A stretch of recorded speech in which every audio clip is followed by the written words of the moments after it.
Hey guys, welcome. Our final study guide, part 2. Let's go ahead and get started here. And here we go. Use the figure below for x, given a and b are parallel, so we know these are parallel. These two are alternate exterior angles, and alternate exterior angles are congruent, so we can just set these guys equal to each other. Subtract 8x on both sides. Add the 34, and x is going to equal half of 36, which I believe is 18. I'm going to double check that. It is. X equals 18. Okay. Number 25 for the figure solve for x. This one's kind of a tricky one, but what I see here is that I have parallel lines, and this angle 3x right here and the 22 plus 80, those are alternate interior angles, AIA. And alternate interior angles are congruent, so I really just have to set 3x equal to the 22 plus 80. And so we get 102 equals 3x, and that should go in evenly 34 times.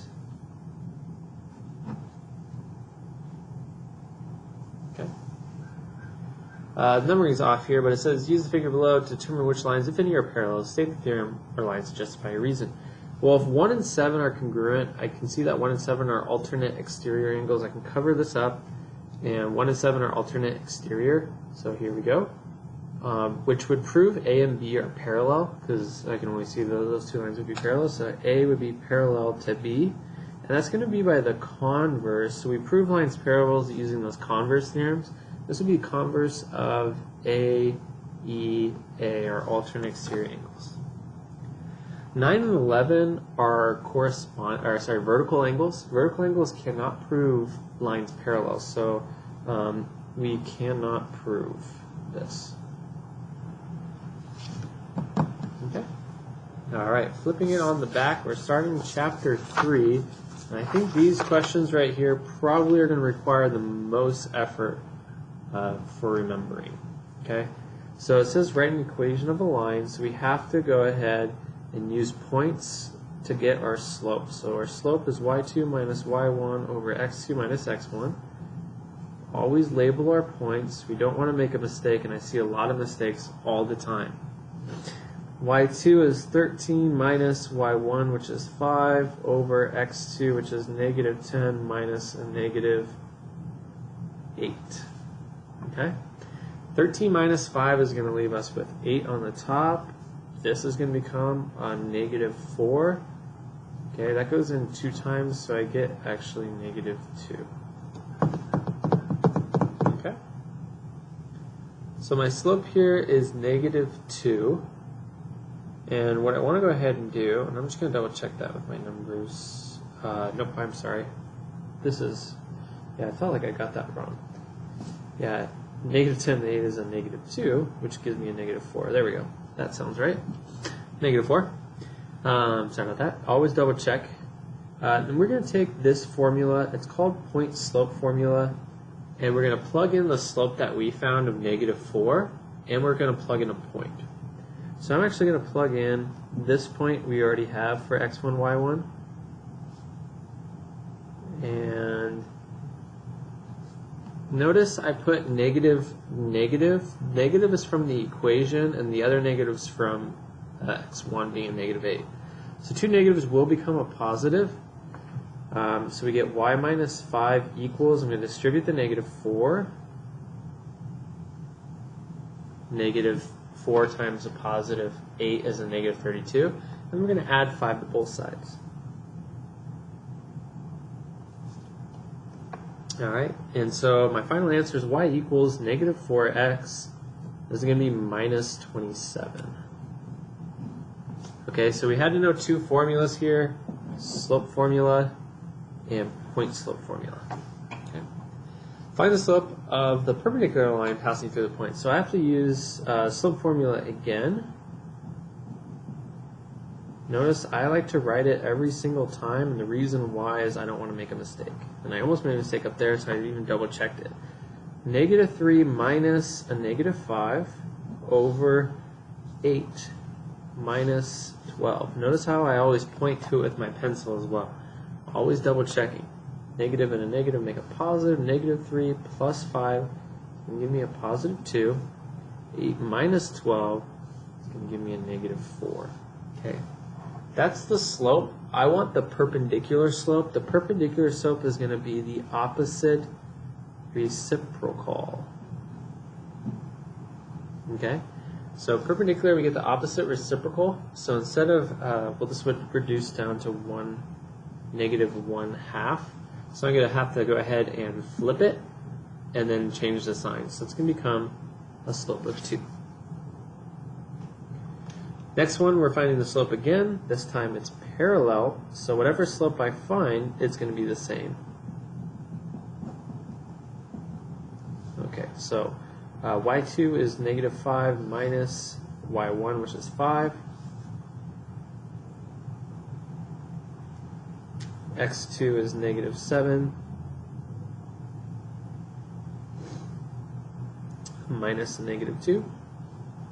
Negative 5 and negative 5 is going to become a positive, no, sorry, not a positive, negative 10. And this is negative and negative, that makes a positive. So that's negative 7 plus 2 is a negative 5. 2 negatives make a positive. That becomes 10 divided by 5 is 2. The slopes are parallel, so it's the same. We don't do opposite reciprocal, so our slope is just 2. Okay. All right, 31. We get 2x plus 3y equals 9. I need to set this equal to y equals mx plus b form so I can find the slope. So I'm going to subtract the 2x over. I get 3y equals a negative 2x plus 9 divided by 3. And we get y equals 2/3, negative 2/3 x plus 3. So here's my slope, and here is my point. So with my slope and my point, all I have to do is put into point-slope form.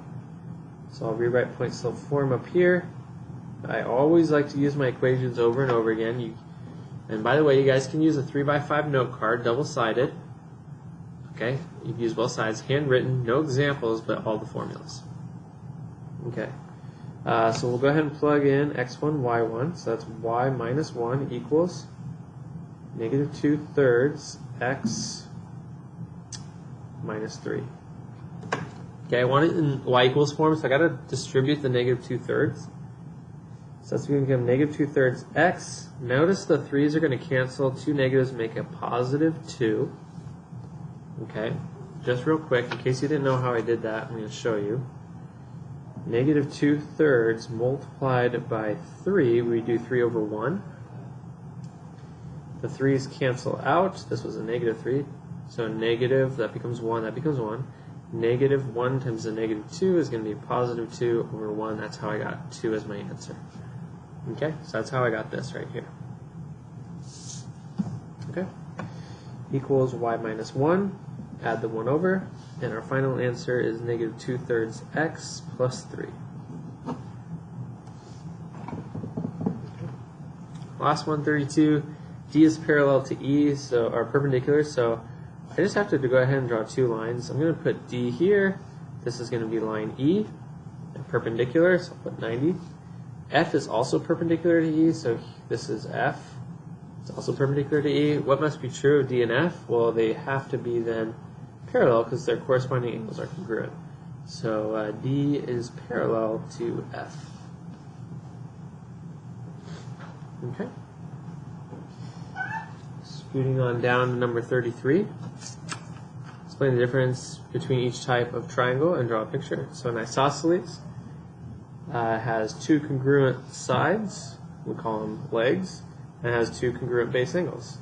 This top piece is called the vertex angle. And these ones are called base angles. Okay.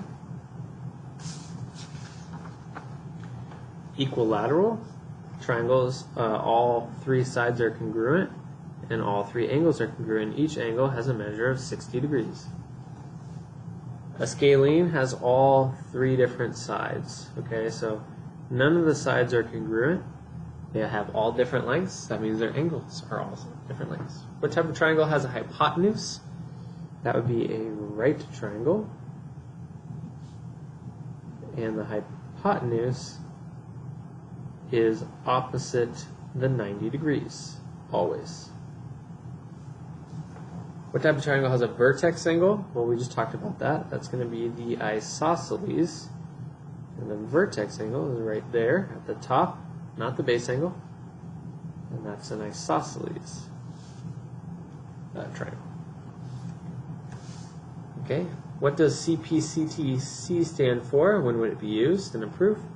Well, it stands for corresponding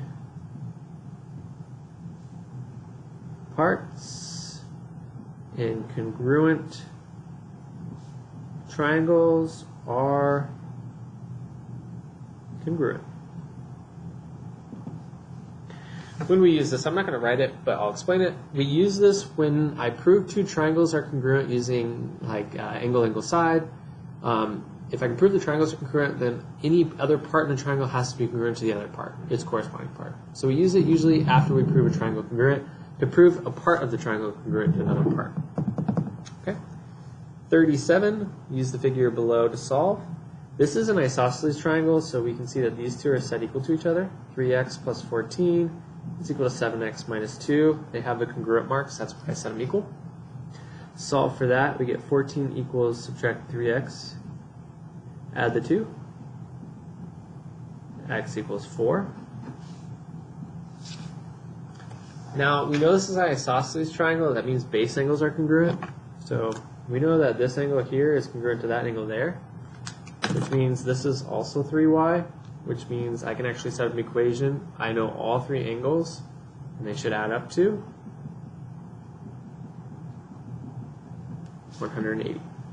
That's 3 plus 3 is 6, plus 2 is 8y. Divide by 8. I don't know that off the top of my head, so I'm going to use my calculator. And we get 22.5.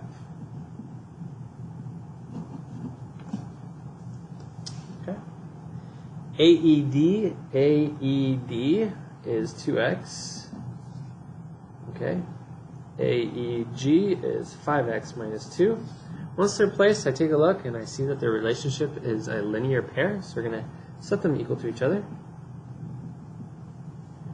Subtract 2x and add the 2 over, which is going to give me this. And divide by 3. It's equals 2/3. Okay.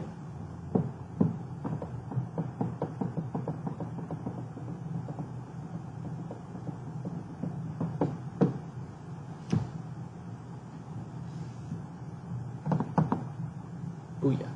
All right. Next one. This is an isosceles, so base angles are congruent, so we just set them equal to each other. Subtract the 2x, add the 18. That one's pretty fast. X equals 18.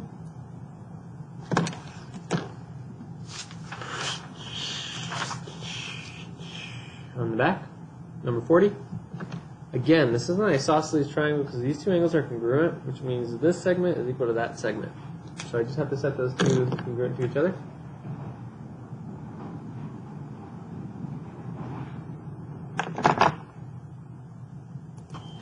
So we go ahead and solve. So subtract the 2x, and we'll add the 18 at the same time. And then we just have to go ahead and divide that by, oh, I'm sorry, that's supposed to be just an 8. So that's 18, sorry. My bad. That was minus 8, so I added 8. So 3x equals 18. So divide by 18. And we should get 6. Okay. 41. This is a right triangle down here, so we know this is 90 degrees. So these two have to add up to 90 to give myself 180. So x plus 19 plus 2x plus 11 equals 90. So if those two add up to 90 plus the other 90, you should get 180. So we can go ahead and solve that. So that's 3x plus 19 plus 11 is going to give us 30 equals 90. Subtract the 30. 3x equals 60. Divide by 3. X should equal 20. Alright, if ABC equals FGH, then GHF equals, well, G is going to correspond to B.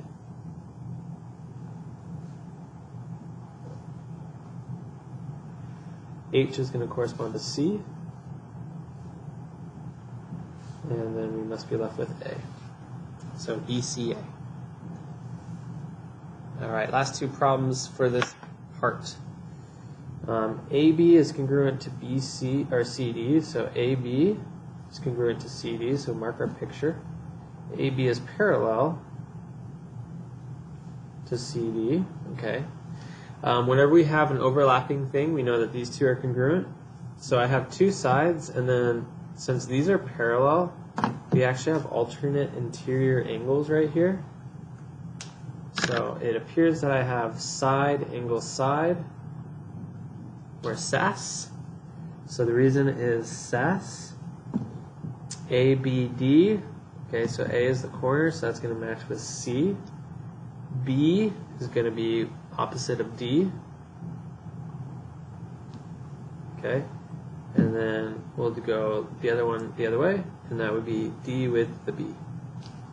So it should be CDB. Okay, CDB, ABD. All right. Last one, RC bisects HRT, so this angle is congruent to that angle. They share a common side of RC, and H and T are congruent. So that looks like angle side. So there's my reason, angle side. R is going to match up with R. T is going to match up with H, and C is going to match up with C. Okay, there it is. That's all she wrote. Guys, take care. Part 1 done.